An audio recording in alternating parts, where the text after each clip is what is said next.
Hello friends, and welcome to the 36th lecture for this course wastewater treatment and recycling. This week in the week 7 we have been discussing about the anaerobic treatment of wastewater, and in earlier lecture we discussed the basic concepts of anaerobic treatment, how anaerobic treatment takes place, what are the various aspects related to the anaerobic treatment, and then what are the different systems that are there for anaerobic treatment of wastewater. So, there are systems for generally sludge digestion and those kind of thing, but we are primarily focusing on to the waste management aspect, wastewater treatment aspect. So, we will discuss the high rate processes, various high rate processes or various systems, anaerobic systems which are used for the treatment of wastewater. So, this is the prime agenda for this lecture. We are going to talk about one of the most common anaerobic treatment systems, which is upflow anaerobic sludge blanket UASB system, and we will briefly talk about some other high rate anaerobic treatment processes in the later part of this lecture. So, we will begin with the UASB reactor. UASB is actually upflow anaerobic sludge blanket reactor. So, it is expanded as upflow anaerobic sludge blanket.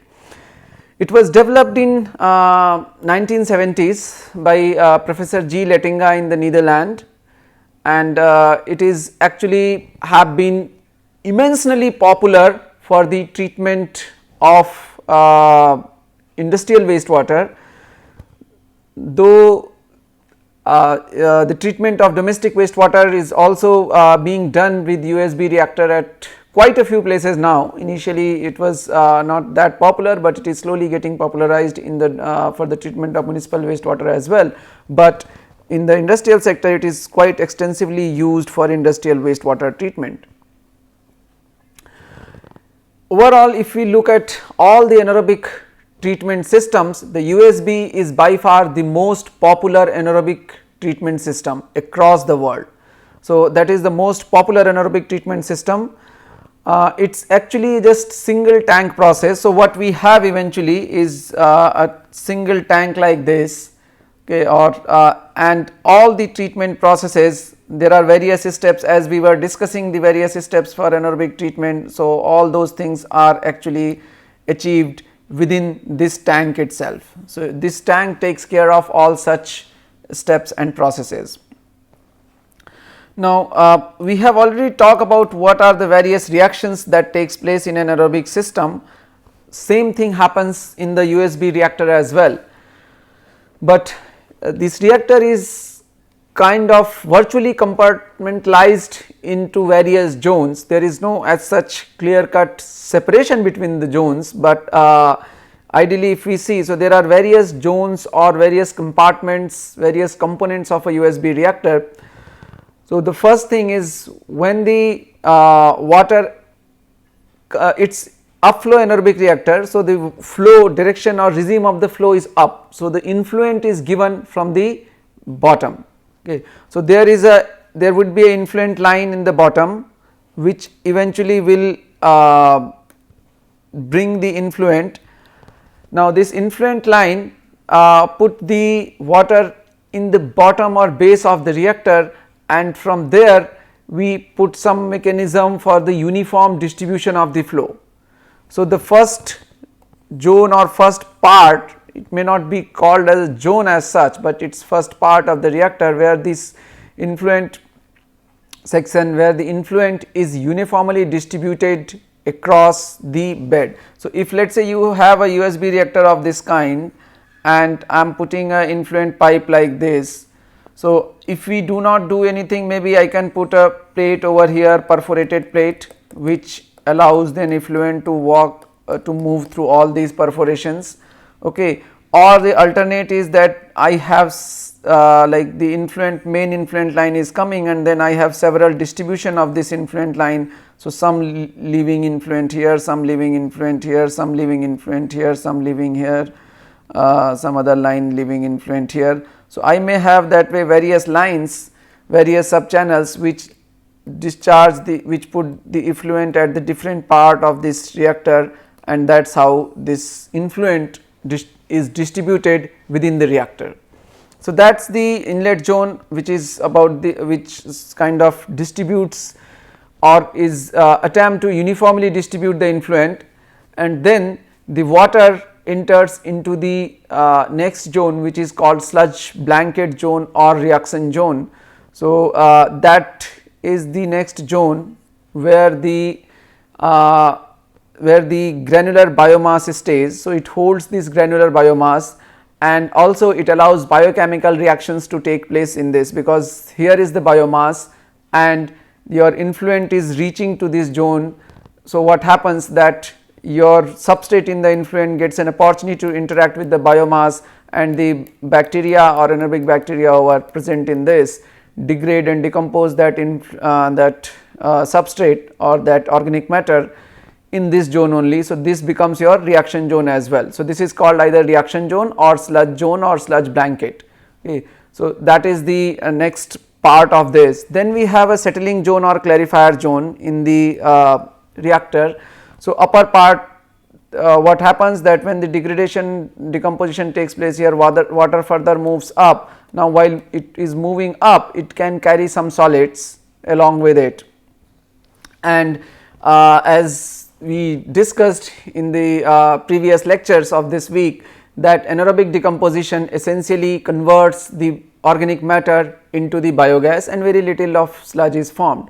So, since majority of the portion is getting converted to biogas, so there is a lot of gas bubbles also arises.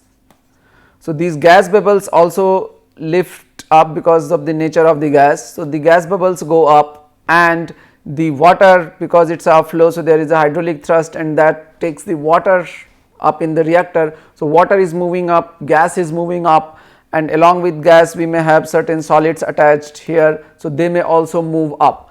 So, what happens that the solids which are moving up, there is some space provided for them which actually can make the solids settle. So, there is a kind of settling zone or clarifier zone is provided, which allows which kind of provides an opportunity for solids to settle down back to the sludge zone.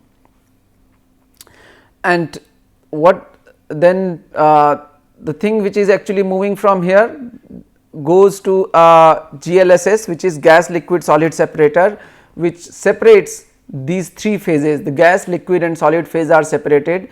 The gas goes to a collection pipe or collection channel, the liquid goes to the effluent pipe or effluent drain, and the solids then are basically strike to this wall and put down the then pushed back into the settling zone, and from so solids will be pushed back to settling zone, and then from there they can again settle. Okay. So, that way the three phases are separated. Of course, there are some other components, like there would be a what we call is deflector. So, this kind of deflectors would also be there, okay, which deflects the flow and does not allow the flow to basically directly pass through the openings across the gas liquid solid separator. So, this kind of deflects the flow, and then flow regime becomes this. So, solids and this thing can or gas will go through this, while the liquid can again sneak in through this opening. So, that is another component, if we can say that way. So, these are the basic zones or components of a UASB reactor. Now, if we see the working principle, what actually happens in the reactor.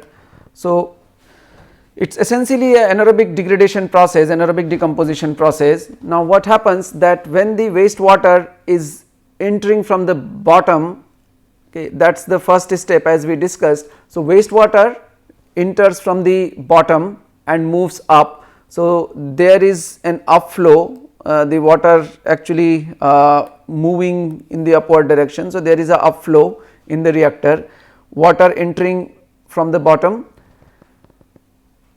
Again, if there might be some distribution mechanism, as we say, we can put a perforation plates or have the different level or different space ports for the entry into the reactor.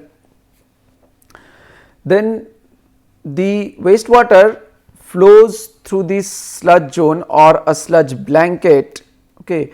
Now, this sludge blanket consists of anaerobic bacteria, okay, or more so basically the granular biomass. Now, what is granule? Granule is actually like we have the individual bacteria say separately, okay, individual bacterium separately.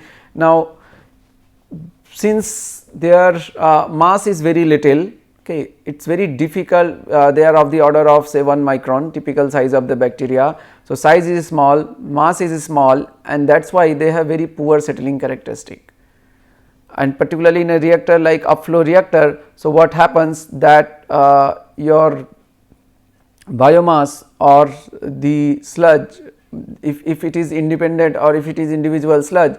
So, what is possible that this sludge, because of its low mass and very small size, it can actually flow through the water and can escape in the effluent. So, the settling characteristic is not good for that sludge.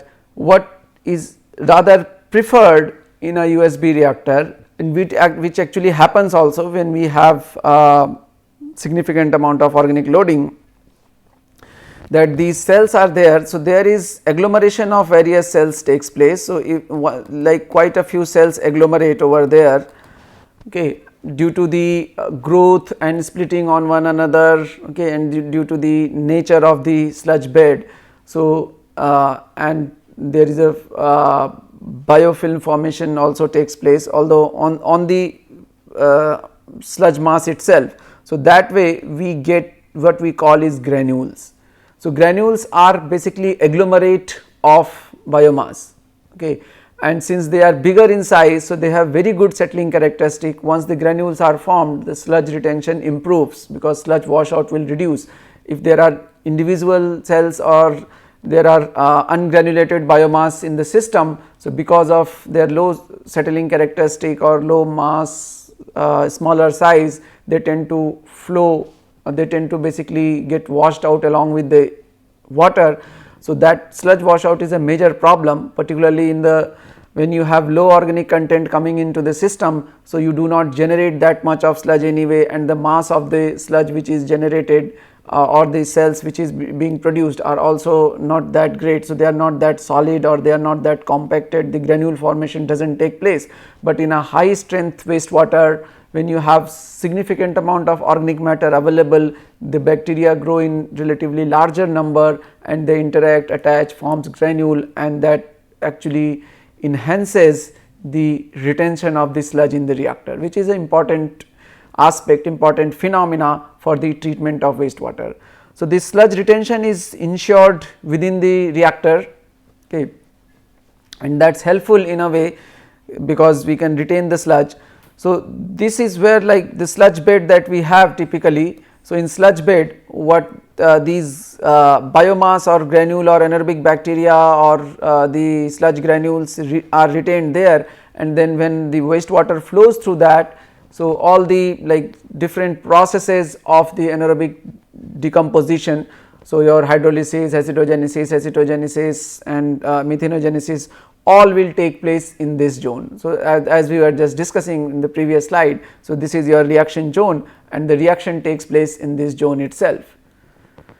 So, what happens in this zone or in this sludge blanket when the water is passing through the sludge, wastewater is passing through the sludge blanket, the anaerobic bacteria there or anaerobic or the anaerobic granular sludge present in there, they will break down the organic matter by the usual process of anaerobic digestion, and out of those process of digestion, as we discussed in the earlier lecture, what is the final end product? The final end product is the biogas and little of biomass. Okay. So, some part of new cell will also be formed, but the large portion converts to the biogas, converts to the carbon dioxide and methane. Now, so the gas which has been produced, so the yellow are say gas bubbles. So, these gas bubbles also, because they have a tendency to go up, so these gas bubbles will lift up, okay, and some of the new cells form or from the upper portion or the lighter granules, lighter cell mass will also may also float along with the water, because eventually water is also moving up. There is a upthrust. So, it is a upflow reactor, we are pumping water from down. So, water will find its path. So, along with the water the solids also flow. Some of the solids, may not all, large portion actually is retained in the sludge bed, but some portion may also actually float and go to the upper zone. Now, then there is a settling zone, which actually because of course your the yellow bubbles or gas bubbles are not going to settle, gas has a tendency to rise. So, they will go up, but the solids or the sludge which is having, they actually can get settled in the settling zone. Okay. And so, the solids are retained. First thing is that majority of the solids will be retained in the sludge zone itself. So, they are retained by the filtration effect of the blanket, but those who are actually even going, so they get to a clarifier zone, and there is a possible settling of solids from the clarifier zone also. Still some solid will make it, okay. The smaller solid or fine solids will still make it up than your settling zone also. So, what happens that the upflow regime and motion of these gas bubbles also ensures there is significant mixing, because if you have distributed and then the flow is upflow and there is a gas being produced, so that is also moving. So, this ensures kind of reasonable amount of mixing without any mechanical assistance or without providing any mechanical device for the mixing purpose. So, that is another advantage, that we do not need any such mixing equipment also. Okay. And finally, so what happens that what is coming up, the water that may contain little amount of solids or biomass, that will contain lot of gas bubbles in this, and then water is already there. So, there are gas, there are liquids and there are solids, all three things actually are coming into the clarifier zone and moving up. So, now what happens that we have a baffle or deflector kind of thing, which deflects the flow, does not allow the flow to go directly, and then over and above that we have a cap or funnel or those kind of things. So, depending on whether it is circular system, rectangular system, or whatsoever kind of system. So, we will eventually have a deflector device like this, okay. Or in a circular system it can actually be like particularly like inverted funnel kind of thing can also be there. So, we can have a basically let us say inverted funnel, like a device like this, or we can have a rectangular channel device like this. So, basically it will be like this in the direction that way, okay. So, that way we have devices which are called gas liquid solid separator or GLSS. So, as we were discussing, the role of GLSS is to separate or to phase out the gas, liquid and solids from the reactor, from the material or mass which is coming up. So, what happens that this deflector helps the gas bubble not to go directly, but to basically it deflects the gas bubbles and solid particle along with the water to this zone, and then the gas will, once it is deflected, it will rise up, okay. So, these gas bubbles that way go up, and then there is a gas cap or gas trap, and through this pipe or tube this gas is collected. So, this goes to gas collection system eventually. So, our gas is separated, it is got collected or it is got basically separated away from the water. Now, what happens to the solid and liquid over here, water here? So, solid particles also basically rising up. So, as they rise up, they strike to the walls of gas liquid solid separator GLSS, and this wall does not allow the solids to move up. So, as they strike, this wall will push them back.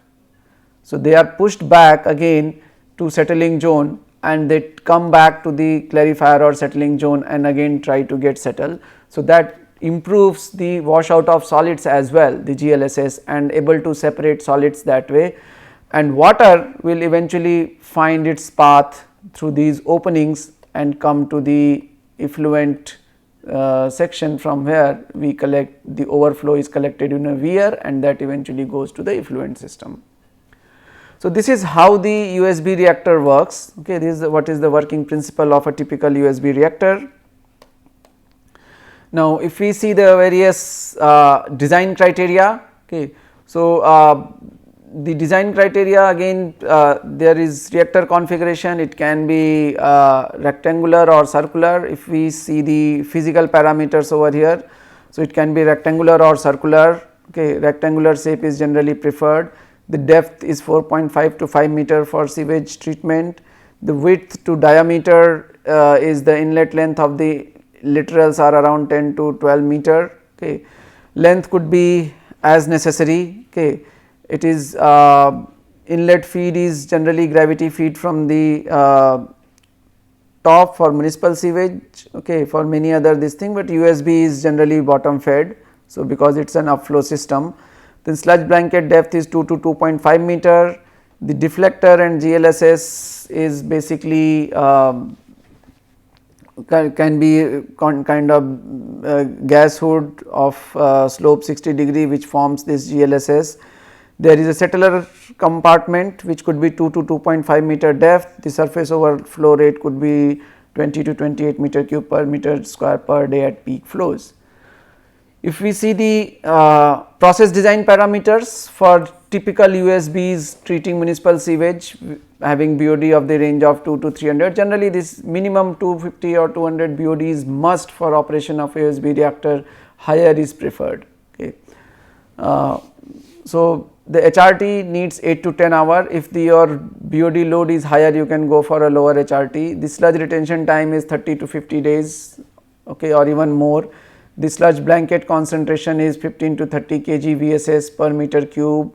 Then the organic loading rate could be 0.1 to 0.3 to 1 kg COD per kg VSS per day, or 1 to 3 kg per COD per meter cube, the volumetric organic loading rate. Now, the volumetric organic loading rate is, this is for kind of sewage. For industrial processes, the volumetric loading rate could be as high as 15 meter cube per 15 kg COD per meter cube. Okay. So, that is also possible to have organic loading rate for of that order. Okay. So, this could be up to like as said that agro industrial wastewater, it could be 10 to 15 kg COD per meter cube. Okay. Then BOD to COD ratio 75 to 80% for BOD, okay, 74 to 78% for COD. The inlet point minimum 1 point per this much square of floor area. So, many inlet point is needed for the even distribution of this, and then that way there is flow regime, the flow velocity should be 0.5 meter this thing, or at max like peak flows 1.5 meter per hour. Then the sludge production is this much, sludge drying time typically 7 days in India. The gas production is 0.38 meter cube per kg COD removed. Okay.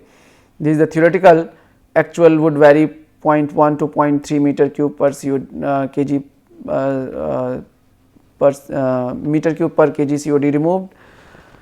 The gas utilization, this method of use is optional. 1 meter cube of biogas with 75% methane content is equivalent to around 1.4 kilowatt hour of electricity, and nutrient, nitrogen and phosphorus removal is very little. So, these are the other criterias. Now, the important point or key points at this place are that the typically the gas which is produced and gas where it could be utilized will depend on the processes, kind of processes. Okay. So, generally the 0.38 meter cube per kg of gas is produced. Okay. Theoretically, the actual gas production could be somewhere between 0.1 to 0.3 meter cube per kg of the COD, and majority of this gas which is being produced, so close to 60% is in the form of methane. We can take the calorific value of methane and that way we can see. Now, whether we want to use this gas or not, that again is a big question, because there is aspect of the treatment and removal of this, the purification of this gas may come into the picture, which is a cost intensive process. Okay. Now, if we look the various advantages and disadvantages of UASB reactor, of course, all the advantages or disadvantages, all major advantages and disadvantages associated with anaerobic processes are there for the UASB reactor as well. So, like there is a high reduction of BOD can be observed. Okay. Then there is it can withstand high organic and hydraulic loading rates, as we discussed. So, quite a few like very high COD even also can be used.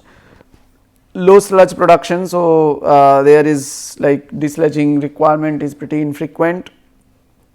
The biogas can be used for energy, okay, and then no aeration system is required because we do not need those things, and mixing is ensured by the hydraulic regime of the system itself. Then effluent is maybe rich in nutrients and can be used for agricultural irrigation. So, nutrient removal is not there. So, the effluent which is coming may be actually having good amount of nutrients, so can be directly used for agricultural practices, and that may reduce the fertilizer consumption as well. The land demand is low, land requirement is low, reduction in the CH4 and CO2 emission is another advantage, and then the disadvantages is treatment may be unusable with variable hydraulic and organic loads. Okay. So, if there are heavy shocks coming in terms of hydraulic shocks or organic shocks, so there is possibility of reactor failure, but that can be taken care with if we go for granular sludge, because the major problem with high hydraulic loading rate or this thing is the sludge washout. So, if we are having a granular sludge, that problem can be taken care to some extent.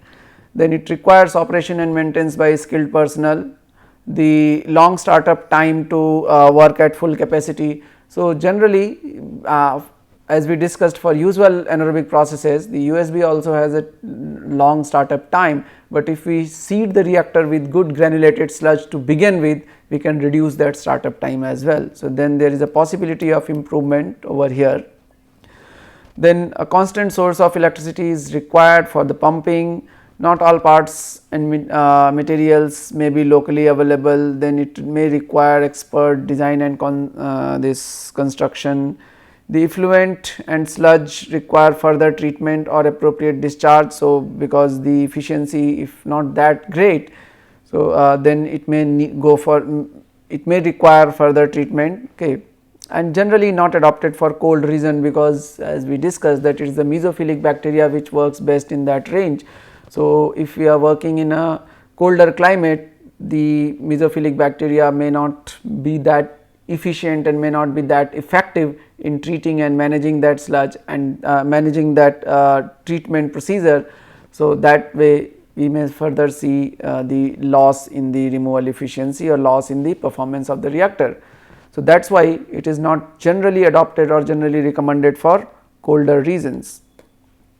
So, in terms of applicability, if we see, so it is a well established process for large scale industrial wastewater treatment and high rate organic loading, means for industrial wastewater treatment where there is high organic loading rates up to 10 or even up to 15 actually can be easily used. So, it is often used for brewery, distillery, food processing, pulp and paper waste. It is pretty common for this. It actually in the industries it is very popular. Okay, all the industries which produce high strength wastewater generally go as to UASB reactor as a first step, or maybe other anaerobic process at times.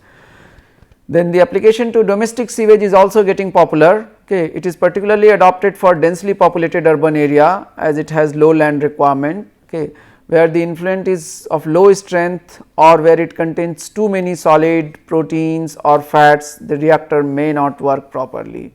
So, that is the problem, that when your COD influent COD is too low, there is not sufficient organic matter present in this to sustain the anaerobic growth or to sustain the anaerobic processes, it may actually not work properly.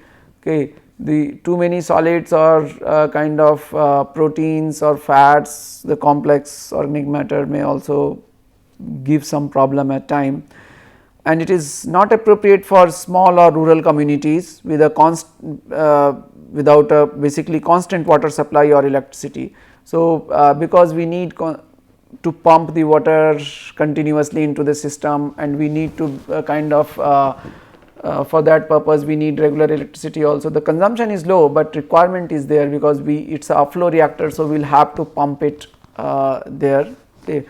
And generally being a continuous function, we cannot operate it in a, let us say, batch systems usually. So, we go for continuous flow operations, and that kind of leads to the requirement of a constant water supply and constant electricity source. Okay. And of course, there might be skilled labor requirement, which is difficult to find in small and rural communities. So, these are the major application of the UASB reactor. Okay. And we will conclude this session here, and in the next lecture we will talk about some of the other high rate processes and how their application how they can be used in the field for the anaerobic treatment of wastewater. Thank you.